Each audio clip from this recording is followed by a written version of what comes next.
کتاب اللہ حدیث مصطفیٰ کی ترجمان، مرکزی جمعیت اہل حدیث پاکستان۔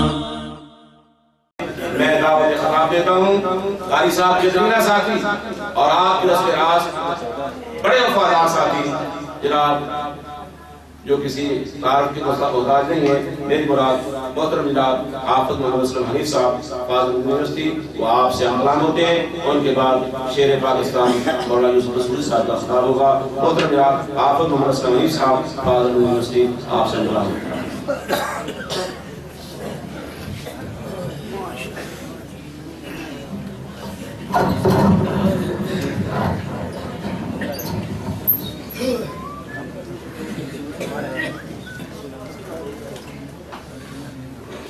ان الحمد للہ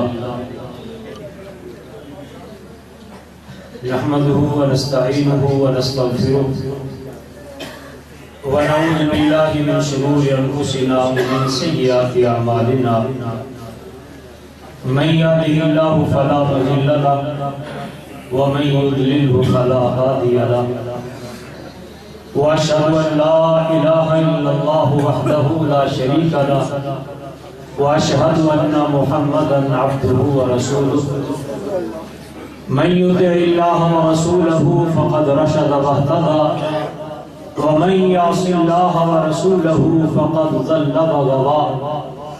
قال الله تبارك وتعالى: اعوذ بالله من الشيطان الرجيم، بسم الله الرحمن الرحيم، ورفعنا لك ذكرك، رب اشرح لي صدري ويسر لي امري واحلل عقدة من لساني يفقهوا قولي۔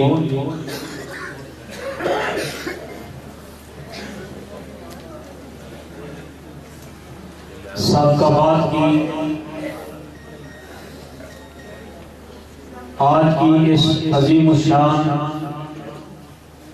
سیرت النبی صلی اللہ علیہ وسلم کانفرنس میں شرکت یقیناً ہم سب کے لیے باعث رحمت اور باعث برکت، اور سابقات کے زندہ دلان اہل حدیث بزرگوں، نوجوانوں، بچوں نے جس انداز میں اس بزم کو سجایا، اس محفل کو منعقد کیا، اگر انہیں بھی داد تحسین پیش نہ کی جائے تو یہ بھی ترین انصاف نہیں۔ بغیر کسی تخصیص، بغیر کسی کا نام لیے پوری جماعت جس نے اپنی زندگی کا ثبوت دیا اور اپنے شہید قائد کا وہ جملہ اسے اپنے ماتھے کا جھومر بنایا کہ یہ صدی اہل حدیث کی صدی ہے، اہل حدیثوں کو زمانہ تمہارے قدموں کی چاپ کا منتظر۔ اللہ کے فضل سے اہل حدیث جہاں بھی ہے وہ بیدار ہے، اور وہ بیدار مغز ہے، اپنے مشن کے ساتھ وہ اس انداز میں کھڑا کہ کٹ تو سکتا ہے پیچھے ہٹنا گوارا، بولو نا ذرا، اپنے مشن کے لیے کٹ سکتا ہے پیچھے ہٹنا گوارا نہیں کر سکتا۔ اور آج کا یہ پروگرام اس کی دلیل بینت۔ ان تمہیدی اور بنیادی کلمات کے بعد میں اپنی گفتگو کا آغاز کرتا ہوں نبی کونین صلی اللہ علیہ وسلم کے ایک چھوٹے سے خادم سیدنا انس بن مالک رضی اللہ تعالی عنہ سے کہ نبی کریم صلی اللہ علیہ وسلم کی بارگاہ میں پیش کیے گئے، جناب ابو طلحہ لے کر کے گئے، سیدہ ام سلیم نے بیٹے کو نہلا دھلا کے، نئے کپڑے پہنا کے، خوشبو لگا کے بارگاہ نبی میں بھیجا کہ جاؤ اسے لے جاؤ، اللہ کے پاک نبی علیہ السلام سے دعا کرا کے لاؤ۔ اللہ کے پاک نبی نے پاس بٹھایا، سر پہ ہاتھ رکھا، سینے پہ ہاتھ پھیرا، اور ارشاد فرمایا اللہم اقسم مالہ و ولدہ، اللہ اس کے مال میں بھی برکت عطا فرما دے، اللہ اس کی اولاد میں بھی برکت عطا فرما دے۔ سبحان اللہ۔ یہی انس رضی اللہ تعالیٰ عنہ جس محبوب نبی نے بچپنے میں اتنا پیار دیا، اتنی شفقت کی، اتنی محبت سے نوازا، اللہ کے پاک نبی کے ہاتھوں کو چھو کر کے ہتھیلیوں کو ہاتھ لگا لگا کے دیکھتے ہیں اور امت کے سامنے بیان کرتے ہیں، جسے امام المحدثین رئیس الفقہاء حضرت سیدنا امام بخاری رحمۃ اللہ علیہ نے اپنی صحیح بخاری میں لکھا کہ انس کہتے ہیں کعبہ کے رب کی قسم ہے میں نے بڑے بڑے ریشم دیکھے، حریر دیکھے، لیکن اللہ کے پاک نبی کی تلیوں سے نرم مجھے کوئی ریشم دکھائی نہیں دیا۔ حضرات ذرا دیکھیے، پیار کا ایک انداز ہے، ایک محبت ہے۔ یہی انس کہتے ہیں میں نے بڑی بڑی خوشبوئیں سونگی کہ اللہ کے پاک نبی کی دعا تھی اللہ بیٹے بھی عطا کر دے، مال بھی دے دے، اللہ نے سب کچھ دیا، اتنا مال تھا جی بھر کے میں نے اس کو اللہ کی راہ میں خرچ کیا، اپنے خاندان پہ لٹایا، اس مال میں سے میں بہترین خوشبوئیں منگواتا، خوشبو استعمال کرتا، کستوری ہوتی، عنبر ہوتا، دیگر خوشبوئیں ہوتی، لیکن کعبہ کے رب کی قسم ہے محمد کے پسینے سے زیادہ اچھی مہک مجھے نہ عنبر میں نظر آئی نہ کستوری میں دکھائی۔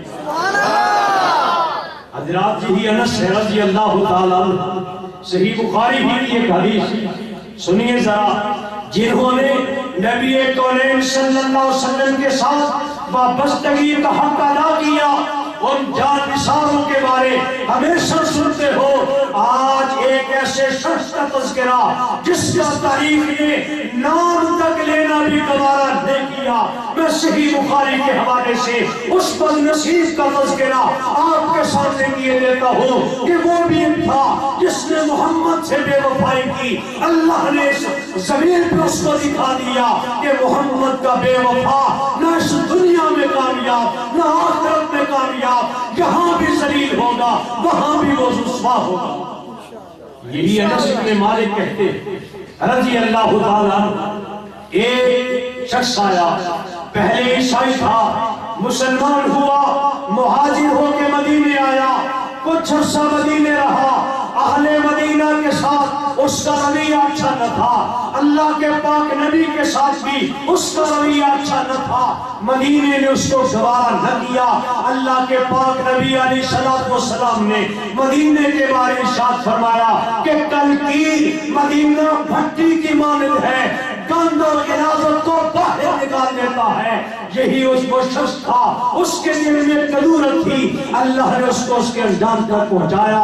جناب انس کہتے ہیں وہ شخص مسلمان ہونے کے بعد کچھ عرصے مدینے رہا، پھر رسول اللہ سے بے وفائی کی اور وہ شام کے علاقے چلا گیا، تنصرہ، وہاں جا کے پھر سے وہ عیسائی بن گیا۔ اور یہ آپ کی زندگی کا ایک انوکھا واقعہ، امام کائنات کے ایمان لانے والوں نے یہ ایک انوکھا واقعہ نبی کونین کے ہوتے ہوئے، اور بعد میں تو کچھ لوگ مرتد ہوئے، قبائل عرب نے ارتداد کیا، جن کی سرگوشی رازدان نبوت نے حضرت صدیق اکبر نے کی، لیکن یہ آپ کی زندگی کا واقعہ۔ مدینے سے گیا، شام میں جا کے سکونت اختیار کی، تنصرہ، وہاں پہ پھر سے عیسائی بنا۔ وقت گزرتا رہا، نبی کونین صلی اللہ علیہ وسلم کو پتہ چلا، آپ نے فرمایا یموت غریبا ولم تقبلہ الارض، مسکینوں کی طرح، مسافروں کی طرح مرے گا اور اللہ کی زمین اس کو قبول نہیں کرے گی۔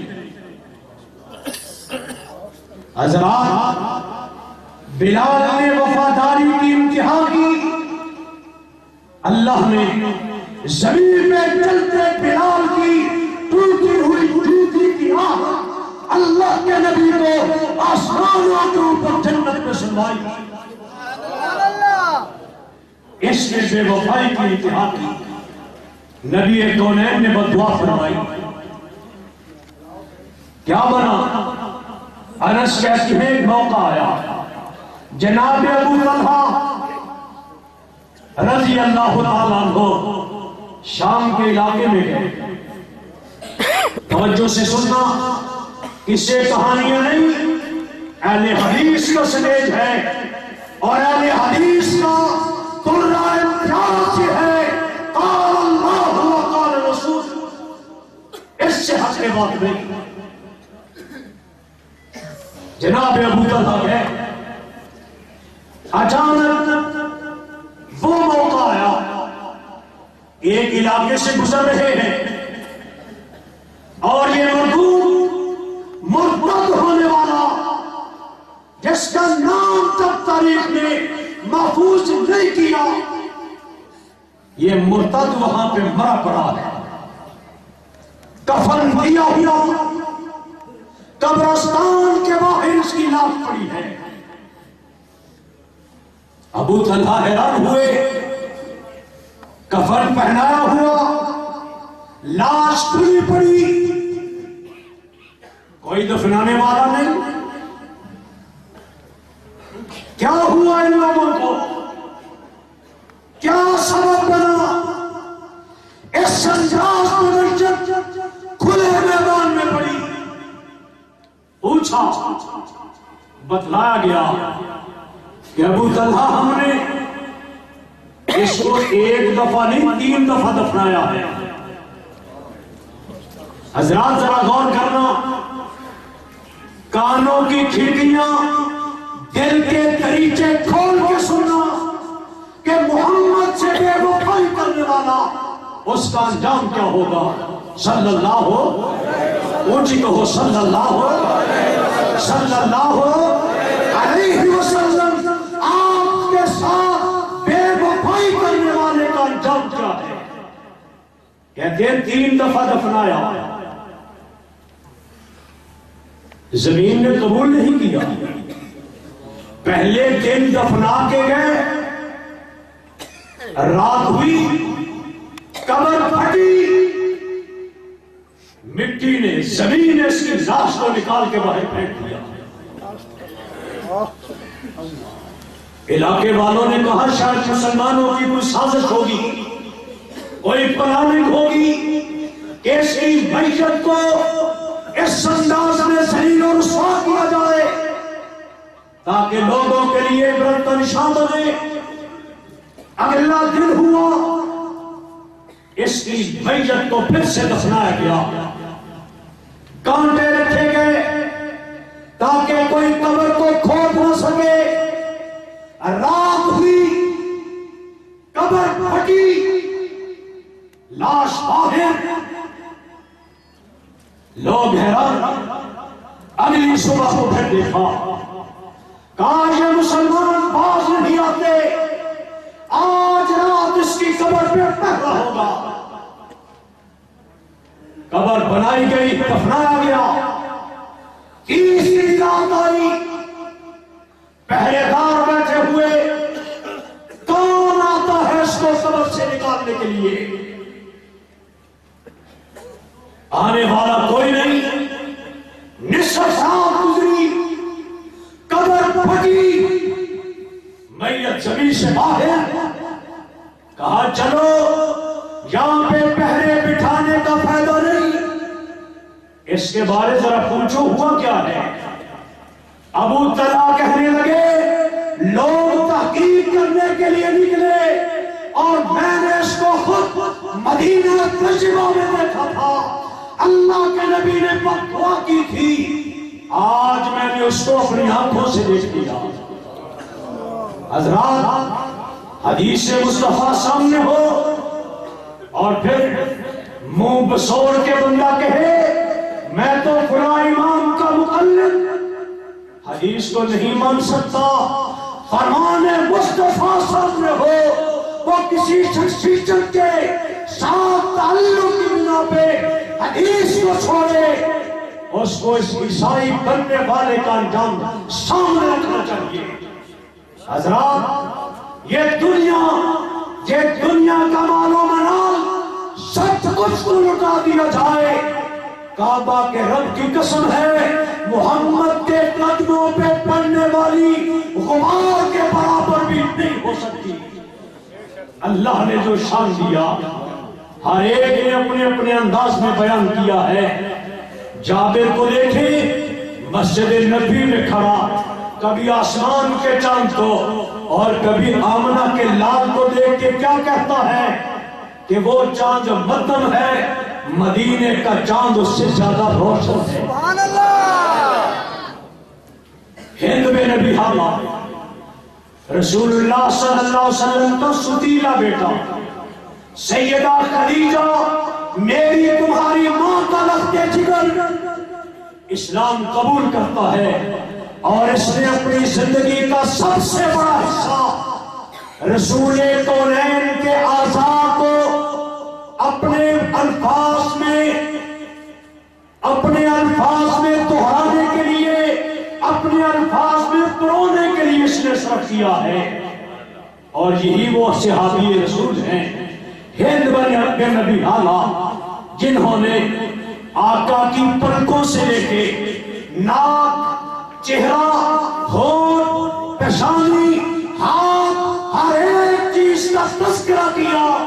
سیرت کو پڑھ کے دیکھو، اپنے اپنے انداز میں ہر ایک نے گل ہے عقیدت پیش کیے ہیں۔ اگر پوچھنا ہے میری اور اپنی ماں سیدہ عائشہ سے پوچھو رضی اللہ تعالی، آپ بھی کہیں نا رضی اللہ تعالی، کون عائشہ جس کی تصدیق کے لیے، جس کی تطہیر کے لیے، جس کی پاکیزگی کا تذکرہ کرنے کے لیے کائنات کے رب نے آسمان سے قرآن کو نازل کیا۔ قیامت تک عائشہ کا تذکرہ ہوگا، قرآن پڑھ کے صفائی بیان کی جاتی رہے گی۔ سبحان اللہ۔ وہ عائشہ جس کے بارے امام کائنات سے جب پوچھا گیا کہ سب سے زیادہ آپ کو محبوب کون ہے، کہا عائشہ سے بڑھ کے اور کون ہو سکتا ہے۔ یہی عائشہ فرماتی ہے کہ لوگوں تم نے عزیز مصر کی بیوی کا تذکرہ سنا، اس نے یوسف کا تذکرہ سنا، اور عورتوں کا تذکرہ قرآن نے کیا جنہوں نے یوسف صدیق کا چہرہ دیکھ کر کے پھل کاٹنے کی بجائے اپنے ہاتھ کی انگلیوں کو کاٹا۔ قطعنا ایدیہم، قرآن میں ہے نا سورۃ یوسف میں، پڑھتے ہو نا، پڑھ کے دیکھنا۔ سیدہ فرماتی ہے کعبہ کے رب کی قسم اگر مصر کی عورتیں محمد کا چہرہ دیکھ لیتی صرف انگلیاں نہ کرتی، اپنے کلیجے کو کاٹ بیٹھتی۔ کس انداز میں تذکرہ کیا جائے اور کس طرح سوچا جائے کہ آپ کی بات کے ہوتے ہوئے امتی کہلانے والا کسی کے قول و اقوال کی طرف دیکھے گا۔